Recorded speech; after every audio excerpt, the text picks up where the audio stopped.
नारद जी ने नामकरण किया, उमा अंबिका भवानी, बिटिया तप करे, यदि कल्याण चाहते हैं बेटी का तो कहिए तप करे। सब जाग करके चले। आगे तारकासुर की कथा है। भगवान शिव पुराण में जो लीला आगे बढ़ाए हैं, और फिर ऋषि मुनियों से काकभूषण जी से भगवान की पावन कथा सुनकर एक बार भगवान शिव समाधि में चले गए। परमात्मा श्री राम पधारे। उन्होंने आकर शिव जी से वर मांगा, अब विनती मम सुनहु शिव जो मो पर निजने हो जाए विवाह हो शैल जय। कह शिव यद्यपि उचित असनाही, नाथ बचन पुरि में की जाही, सिर धरिया यसु करिय तुम्हारा, परम धर्म यह नाथ हे नाथ सिरोधार्य है। भगवान श्री रघुनाथ जी प्रसन्न हुए, क्योंकि सती अम्बा ने मांगा था जन्म जन्म शिव पद अनुरागा, तेहि कारण हिम गिरि गृह जाई, जन्मी पार्वती तनु पाई। आगे तारकासुर की कथा है। और तारकासुर ने बहुत यत्न किया, भगवान शिव समाधि से जगे नहीं। तब उसने 5 बाण निकाला और पुष्प के धनुष पर तान कर भगवान शिव के हृदय में उतार दिया। लगा विषमबाण। भगवान शिव ने नेत्र खोला, देखा कोई दिखा नहीं, दाएं बाएं कोई नहीं, सौरभ पल्लव मदन बिलोका, भयव को तीनों लोग कापा। तब सेवते सरनयन उघारा, चितवत काम भयउ जय। तब सेवते सरनयन उघारा, चितवत काम भयउ जय। तब सेवती सरनयन उघारा, चितवत काम भयउ जय। तब सेवती सरनयन उघारा, चितवत काम भयउ जय।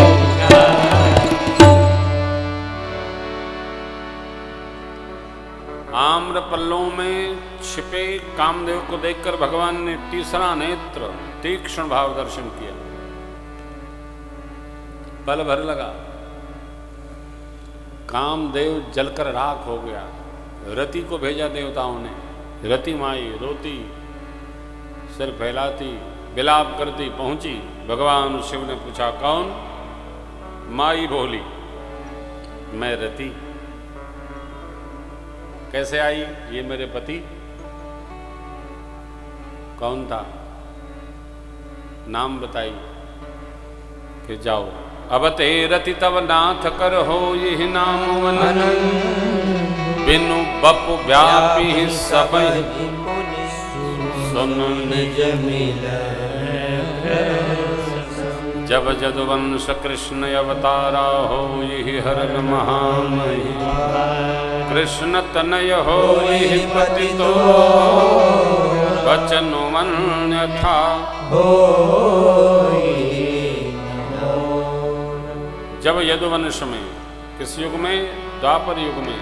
यदुवंश में भगवान श्री कृष्ण का अवतार होगा। उनके पुत्र प्रद्युम्न आपको पुत्र पति रूप में प्राप्त होंगे। जाइए जाइए जाइए। जब आप संबरासुर की प्रधान रसोईया होंगी तो आपके पति वहां आपको मिलेंगे। कौन कहां मिलेगा ये निश्चित है। ये नदी नाव संयोग संसार का विधान है।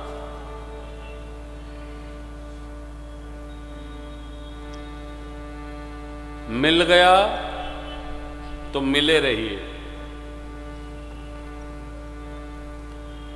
50 वर्ष तक की अवस्था, उसके बाद खींच खाच के 25-30 वर्ष बचता है। इसलिए 50 तक जो मिल जाए उससे मिले रहिए। 50 के बाद उत्पात न करिए। अब दूसरा ढूंढेंगे, दूसरा मिलेगा नहीं। मिलेगा तो 10 साल छोटा मिलेगा, फिर संबंध और बिगड़ेगा। मनुष्य की समस्या क्या है कि जहां है वहां संतुष्ट नहीं रहता है, और जहां नहीं पहुंच पाएगा उसी के लिए परेशान रहता है। संतुष्ट रहा जाए, ये संतुष्ट की कथा है। भगवान शिव ने बता दिया। रति जी गई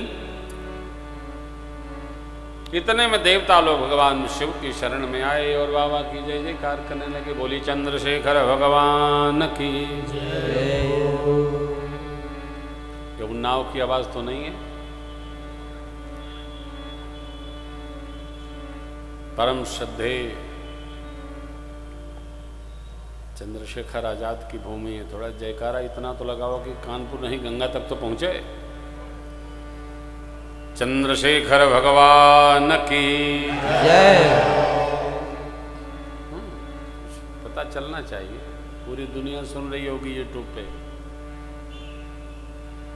भूत भावन भगवान की जय। गंगाधर नाथ की जय। देवाधिदेव भगवान की जय। पृथक पृथक तिनकीनी प्रशंसा। देवता लोग अलग अलग भगवान भोलेनाथ की प्रशंसा की। शिव जी प्रसन्न हो गए। भगवान चंद्रशेखर प्रसन्न होकर पूछे, कहिए देवगढ़ कैसे पधारे, कैसे आना हुआ? चुप। भगवान के मंदिर में भगवान से मिलने जाते रहना चाहिए। आते जाते रहने से संबंध बना रहता है। फिर कुछ कहना नहीं पड़ता है, अपने आप सब होता रहता है। जो हम चाहते हैं वो, जो भगवान की कृपा हो वो।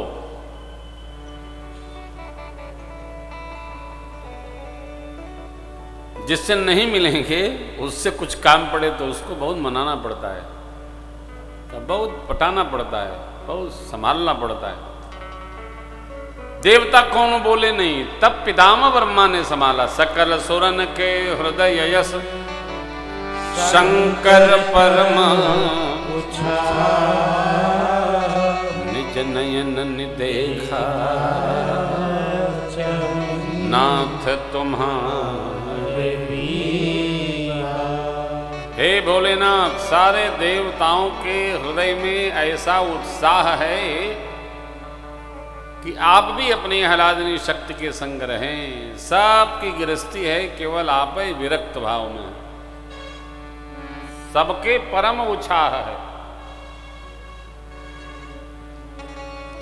आपका विवाह महोत्सव अपने नेत्रों से लोग दर्शन करना चाहते हैं।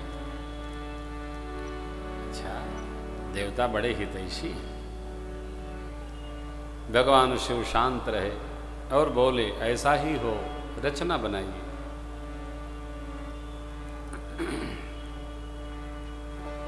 सप्तऋषियों का आह्वान हुआ। सप्तऋषि संदेश लेकर माँ के पास गए, कामदहन की कथा सुनाई, रति जी को वरदान सुनाया। माँ ने समझाया, भगवान शिव के तेजस स्वरूप से परिचय कराया है इनका।